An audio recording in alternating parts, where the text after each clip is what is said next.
ભારતીય બંધારણના શિલ્પી અને ભારત રત્ન બાબા સાહેબ ડૉક્ટર ભીમરાવ આંબેડકરની 135મી જન્મ જયંતિની દૂરદર્શન કેન્દ્ર અમદાવાદ ખાતે ઉજવણી કરવામાં આવી હતી.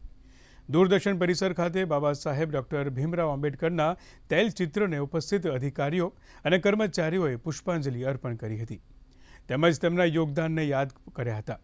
આ અવસરે શિક્ષણવિદ પ્રોફેસર ઈશ્વર મહેરા ઉપસ્થિત રહ્યા હતા તેમજ ડીડીજી એન્જિનિયરિંગ વિભાગ ઋષિ કપૂર પણ ઉપસ્થિત રહ્યા હતા. એ સમગ્ર માનવ જાતના પ્રહરી હતા. એમના જીવનને અથવા તો એમના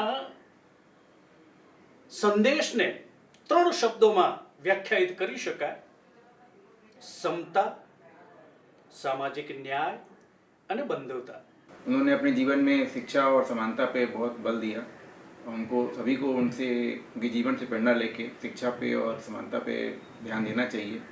सबसे महत्वपूर्ण शिक्षा है, उसके आधार पे ही हम अपने जीवन में आगे बढ़ सकते हैं और सभी पक्षों को बराबरी का दर्जा दिला सकते हैं.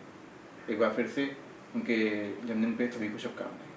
बाबा साहेबे આપણને શિક્ષિત બનો, સંગઠિત બનો અને સંઘર્ષ કરો નો વિચાર આપ્યો. એટલા વર્ષો પહેલાં એમનો આપેલો વિચાર આજે પણ એટલો જ ઉપયોગી છે.